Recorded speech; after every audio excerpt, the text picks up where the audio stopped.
What is up, everybody? How's everybody doing? You guys have a great day going. I hope so.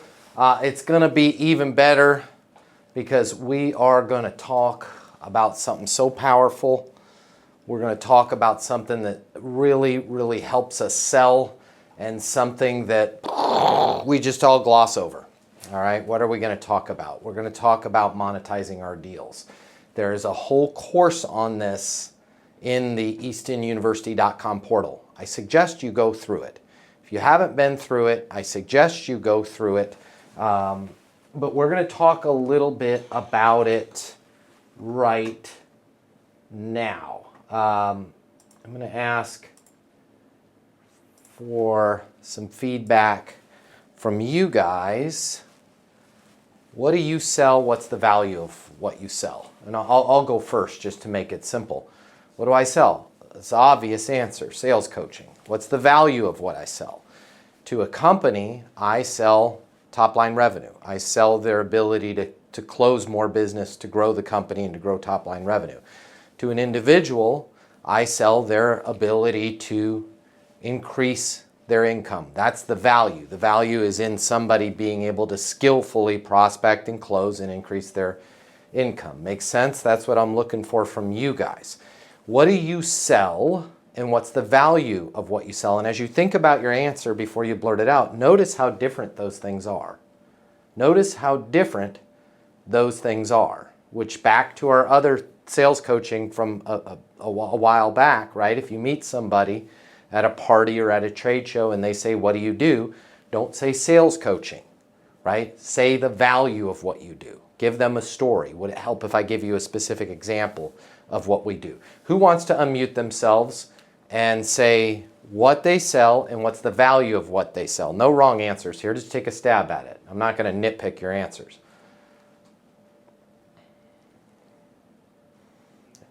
Over here from Denver. What do I sell? It's financial planning, retirement planning. What's my value? It's peace of mind. Yeah. Peace of mind, increasing their ability, their net worth, their ability to enjoy their life. I love it. Who else? Bruce, you want? It's Derek. Hey, Derek, go ahead. Hey, I sell medical billing services to providers as physicians and hospitals. Mm-hmm. And the value is we keep independent doctors independent without being gobbled up by health systems. I love that. Allowing them to move their practice forward, allowing them to grow their practice, and as you eloquently put, Derek, allowing them to keep their practice, right? That is a very real possibility for a lot of small practices and practice administrators and practice owners. Anyone else want to go? Matt, Yeah, go ahead, Neil. I sell trucking management services, and my value is letting the customer sleep at night and taking away their headaches. Yeah, now when you say letting them sleep at night and take away their headaches, can you give me a specific example? Yeah, I'm here to deal with the problems that they don't want to deal with managing truck drivers and ensuring deliveries are picked up and delivered on time. Love it. Help them keep the business rolling forward because you're going to deal with all the communication with the operators, making sure that everything is scheduled, everything is in line, that sort of thing. Correct? I love it. Okay. You guys, if you've been on the portal, if you have your CMSC credential, you might know the answer to this. If not, does anyone want to take a stab at there's only two ways? Yeah, you. Hi. There's only two ways you can be successful in sales. What are they? Does anyone want to take a stab at what they are? You got to solve a problem. Boom. That they have. Martine. You can tell Martine hangs out at Easton University a lot. Yep, that's the first way. You're going to solve a problem that the customer cares about. The second way is you're going to achieve a result the customer cares about. Okay, I want to make sure that I'm crystal clear about that because as we were going through our examples, we heard some problems and we heard some results. I'll give you an example. A problem. Okay, I have to keep my practice. That's a real problem if I'm going to get gobbled up by a large conglomerate. If I'm a trucking operator, right, a real problem is my drivers don't have the right communication, or they're misinformed, or they don't have the ability to communicate back with the client. I'm losing clients. That's a problem.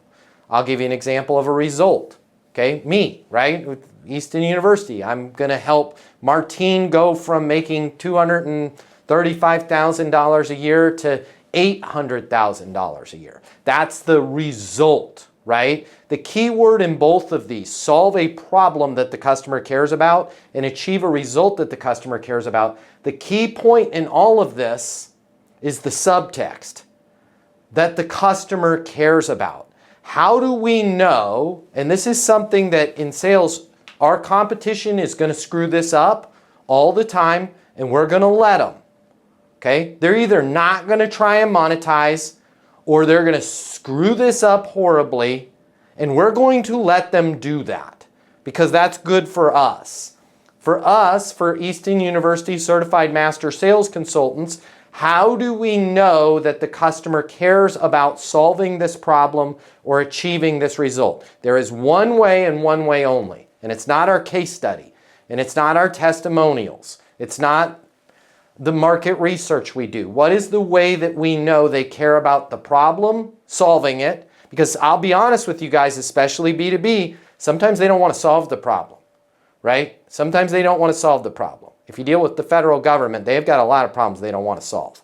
Okay? How do we know that they want to solve the problem or achieve the result? Anyone want to take a stab? Ask them the question. Because It comes out of their mouth. Yes. Yeah, I think Stacy said that. Who else said that?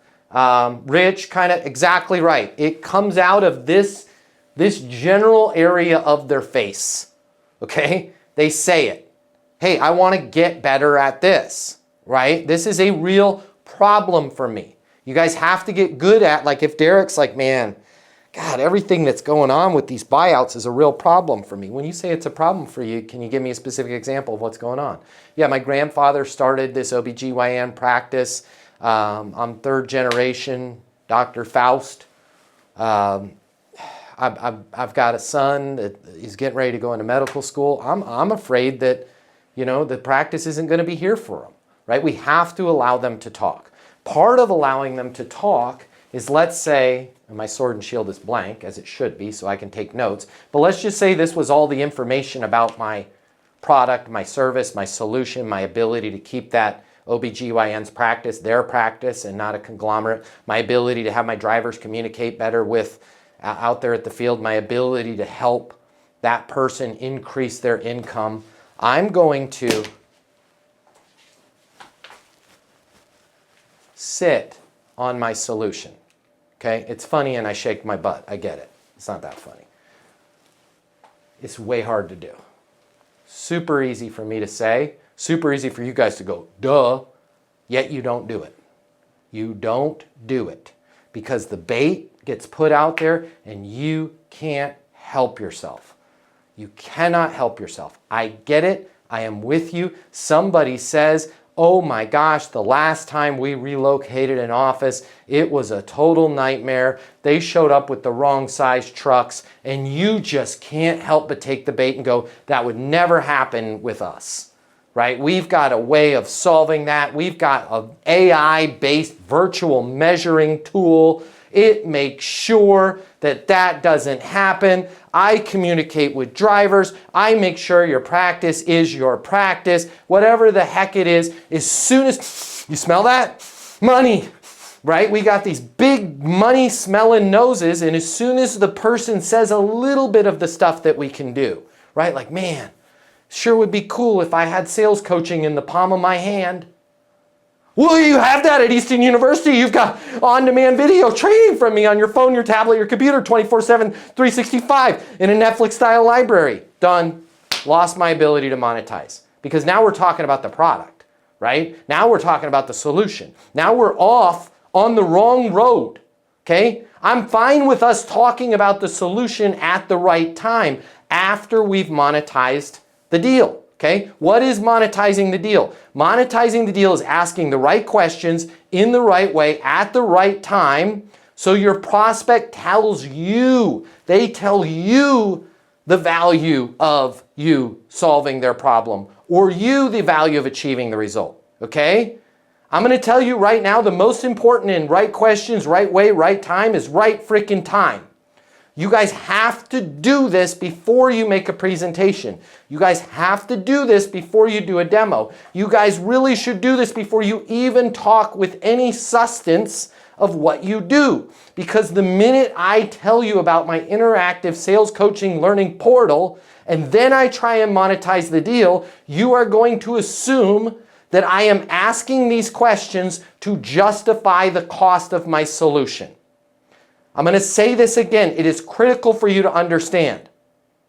If you haven't asked these questions, please do so. Late in the deal, I'm fine with it. But your impact of those questions is reduced by about 93% if you wait and ask those questions after you've even given highlights about what you do. Because human beings are really, really predictable. And we're really, really skeptical. And we're really, really pessimistic. And if Lloyd or David gives me a presentation about how he's going to help my business with an ad campaign and how he can reduce the cost of my Google AdWords, and then starts asking me, hey, just out of curiosity, where are you at in terms of, what are you spending on AdWords right now? What would you like to be spending? Or where are you at in terms of top line revenue? Where do you like to be? I'm going to be looking at that question with an air of skepticism, right? If he doesn't even talk about what he's doing, he's like, man, it's so great to be talking to you. Hey, just out of curiosity, what was your biggest reason for, looking for some new AdWord management? We're having some problems with our current provider. When you say you're having problems with your current provider, walk me through what's going on. Man, yeah, a year ago I was spending 30 grand a month. Now I'm spending well over 6 figures a month. David, the leads seem to be the exact same, right? What's your end goal here, Matt? Are you trying to get from that 100,000 in spend back down to 30? Or is it that you want the appropriate leads that would come with that significant of a spend level? Well, I mean, I wouldn't have never gone to 100 if I didn't want to grow, David. I mean, I want to grow. When you say you want to grow, how much do you want to grow, right? What has he said about his thing? Nothing, right? He's sitting on it, and I'm just talking, and he's just writing down notes. Hey, because of the fact that you said Easton University is at 12 million per year, you want to get to 21 million by 2026, right? I'd like to recommend. When we slow down, guys, we help close the deal, not only for ourselves and not only for the person that we're talking to. Is most of us are involved in some pretty complicated deals, okay? Most of us are in B2B, business to business sales. Some of us on this call are in B2C. Rich, right? He's dealing with mortgage people. Mortgages are a very complicated thing. There's multiple decision makers even with a mortgage, right? Family, friends, financial advisors, okay? In B2B, businesses hardly ever monetize. It's important for us to do this because if we monetize it, you guys have to realize this. They know they have a problem. They know they have a result they want to achieve. They haven't monetized it internally. Nobody puts their arm, and I've worked for some of the biggest companies. You'd be shocked at how they're like, this is a priority. This is coming straight from Mr. Weinbach, the CEO. And you're like, okay, cool. Well, if we fix password management, what's that going to do for top line revenue? This is coming directly from Mr. Weinbach, the CEO, right? Well, I know, but what's the lift that we're looking for out of this? The CEO. Right? They don't monetize this and stuff internally. You're doing them a favor. You're helping them become Johnny Appleseed and go, hey guys, we need to get on this. We need to get on this right now. We got this solution from Easton Tech with password management. I know that's part of Mr. Weinbach's initiative. What this is going to do is put us in the best possible position to go from 17 million in overall top line revenue to 30 million without having to hire additional IT staff at a cost of $171,000 per IT staff member when you're all in with benefits and healthcare and office space and all of that, right? So I just want to go over 4 questions that we need to make sure that we're asking to monetize. You can tweak the variants of these questions. You can bend them. I'm fine with that. But don't turn them to be self-serving questions. This isn't about your product, your service, your solution. Okay, what do you want to get great at, right? In terms of password management, what do you want to get great at? Okay, then peel that out. When you say blank, can you give me a specific example? Peel it out. What's the value of your current situation? How much time is it taking you guys for password management right now?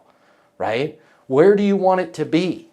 Well, we either need to reduce it or I need to hire more people. What would it cost you to hire more people? Right? You guys have to play. There's a whole course on Easton University. Please go through it. You guys have to figure this out.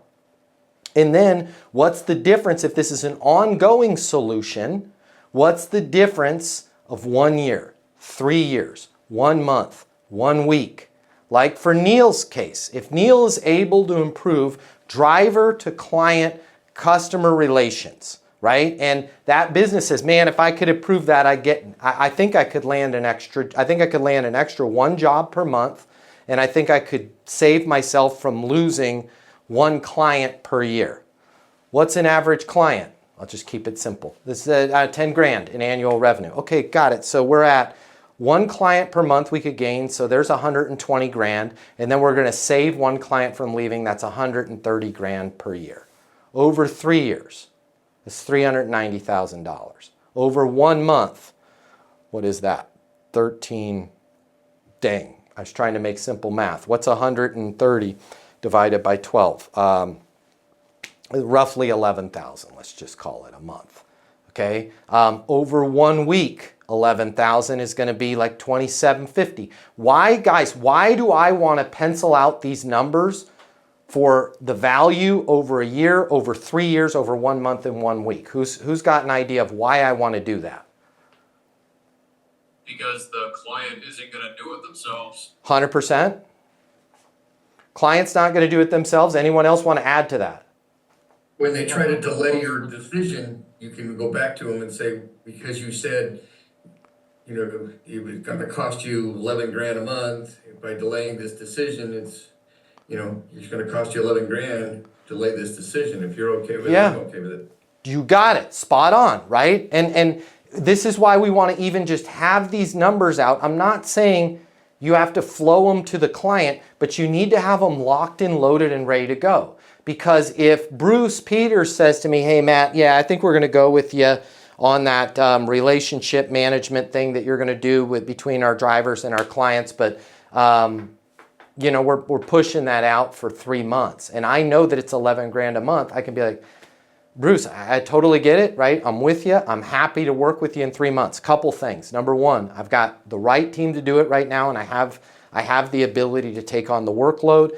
Things have been incredibly busy with us. I cannot guarantee that I'll be able to start on your account in 3 months. If for some reason we're maxed out, we will have to wait until I have another logistics specialist hired and have the bandwidth to be able to take that on. As long as you're okay with that, I'm okay with that. Also, what we had discussed is there's $11,000 here. There's an additional 10 per month coming in top line revenue, as you had mentioned, with your ability to, and I think it's pretty conservative, your ability to capture 1 client per month. And then, of course, I think it's very, very conservative to assume that we would save, you know, 1 client per year. Based on everything that I've experienced in my life, and maybe I'm just an unlucky person, that client leaving is probably going to happen during those 3 months. But let's just average it out. Let's call it 11 grand a month. We'll aggregate out the things. You know, us waiting, not only are we risking not having me attached to the account, my math's correct, that's $33,000, right? Does it make sense to get started right now, right? And if he's like, call me next week, I got it. Hey, I just want to make sure that we're clear here. The sooner I can get started, the more we can start capturing these back. It's $2,700. Right? It's as simple. The contract is very simple. I've sent it over there. All I need, Martine, is an authorization on that. And then I've got everything I need to rock and roll and start getting these savings initiated. Does it make sense to get this set up before you leave for Cabo so I can be ahead of catching that week's worth of revenue for you, which would be $2,700? Okay. Why am I timesing it out by 3? I'm timesing it out by 3 years because now that's a more significant number. And guys, please don't get this wrong, because Matt Easton is the one sales coach out there. I don't teach you to lie or manipulate. These are real numbers.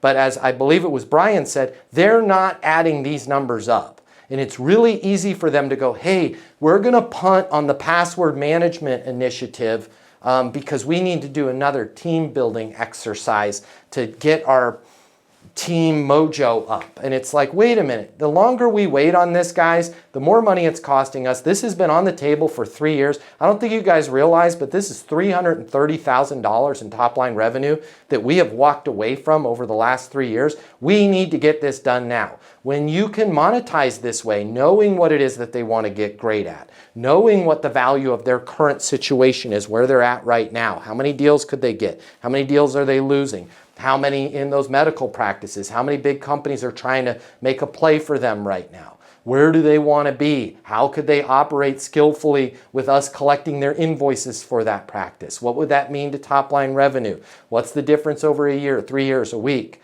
Okay, we're going to be able to do it. Okay, then we want to ask urgency questions with the person that we're talking to. Again, 2 reasons. Number 1, I want to know.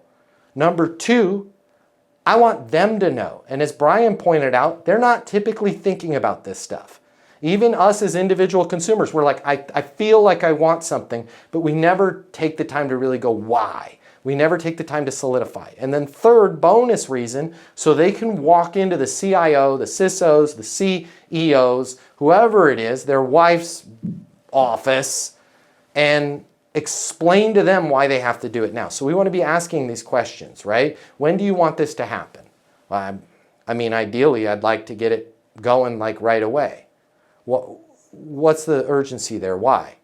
I mean, I've been blowing through $100,000 a month with Google for the last 6 months, man. And now that I think about it, $600,000 gone, and I have the exact same amount of leads to show for it, right? If we can get this fixed for you, and we keep the spend at $100,000, what would happen to Easton University? Man, it would put us well on our way to getting 10,000 members, right? When do you think you could get them on? I mean, if I've got the lead flow, I could have that 10,000 member number by, January 2026. What happens if you don't make a change? I mean, we've gone from $30,000 to $100,000 in spend with Google. I don't know. What's next? I mean, paying $250,000 a month for advertising? I mean, that's insanity, right? These are questions that you need to be, they're difficult. Like, this is why my ears are screwed up, guys, because I do a lot of jujitsu, which is the same, not the same.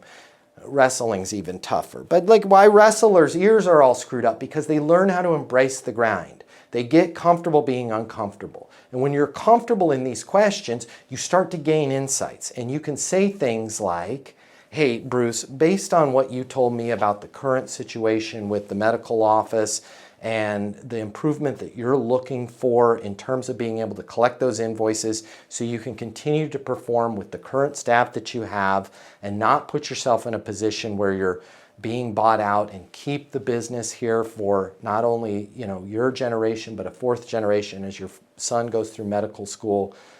Based on everything I'm hearing from you and the kind of improvement that you're looking for in collecting these invoices, we've helped a number of medical offices just like you do exactly that. And as I listen to what you're looking for, you seem like a really good candidate for us to take over and start collecting your invoices. Does it make sense for us to do that? Right? Now I'm being able to communicate and articulate back. And I purposely use that medical office one because this does not necessarily have to be dollars. This could be time. This could be energy. This could be effort, right? When you're able to say that, you're able to get some of this stuff going, right? That's why I wanted to cover this with you guys, because it's critical. This is critical and vital for us to start doing. If you're successful and you're not doing this right now, imagine how successful you'll be when you're able to do this. But the key, the really hard part of all of this is we have to do it before we give a proposal to the customer, because they're not going to be honest with us at that point.